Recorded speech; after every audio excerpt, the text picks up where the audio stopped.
Natalie Berg, Co-Global Research Director at Planet Retail, joins us for the next 30 minutes for an in-depth look at the global retail struggle. Hi. In a word, and one word only, describe the Christmas trading season so far. Cutthroat.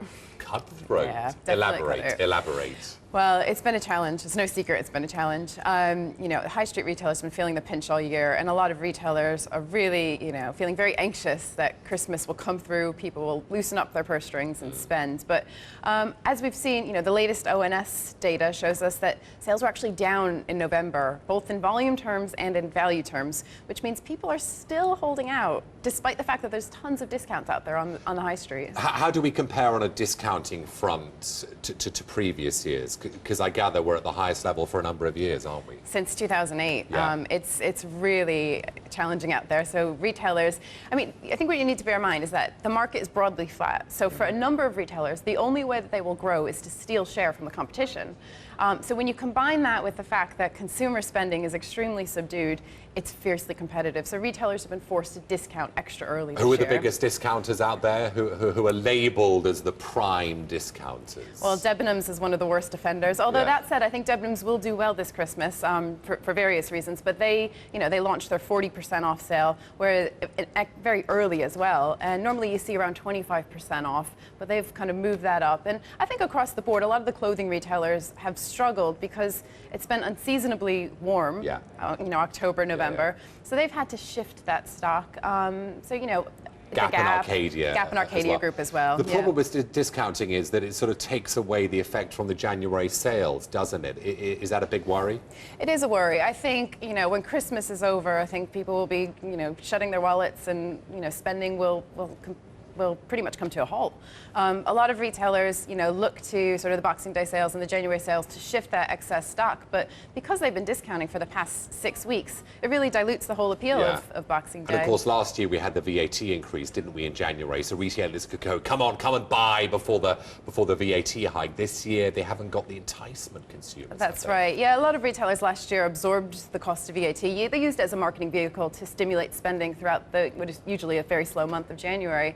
But this year, we're not seeing that. Could you see the Macy's strategy taking off in Europe, opening itself up for sort of 83 hours consecutively in the run-up to Christmas? No, I think that's a very American mentality. I don't really see that happening on UK terms. But what I do see is that people want the convenience of being able to shop on their own terms. And more people are turning online to do that. And the figures show it, don't they? Because now 12.2% of all retail sales are made online versus 9.5% last year. It's so important, isn't it? Particularly when it comes to smartphones, I gather. That's true. So more and more people today have smartphones, and a lot of retailers have developed mobile applications. So shoppers can not only research products on their phones and check prices, which is really important this Christmas, but also buy products online. So it's partly smartphone usage. It's partly the fact that in times of austerity, consumers, they're savvy, they're looking online, they perceive to be getting better deals online as well. So that's helping to drive online sales. Are shops now then basically showrooms for shoppers who can use their mobile phones to check prices and then just move on to the next shop? Well, that's one of the biggest challenges for retailers in Europe, is that they are essentially being turned into showrooms. And what's interesting is retailers like John Lewis, like Tesco, are now actually installing Wi-Fi in their stores.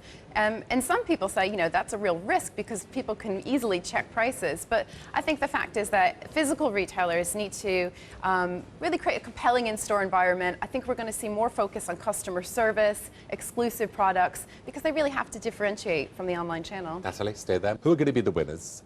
Who are going to be the losers this Christmas on the high street? Well, that's a very good question. I think the winners will be those retailers that are offering quality products at good prices and have a strong multi-channel offering. So by that I mean, being able to, for a shopper, being able to order online and pick up in store or order via your mobile phone. So a lot of the department stores, Debenhams, John Lewis, I think they'll do pretty well this Christmas. What about the outlook for 2012? As we know, disposable income, real disposable income, is down, what, 2.3% this year? 2012, things are going to get even tougher. What does that mean for the high street? Well, it's clearly going to be a challenge. And I think, once Christmas ends, shoppers will be looking to shut their wallets and really, go back to focusing on the essentials in the new year. We won't have the Boxing Day sales in the same degree that we had in previous years.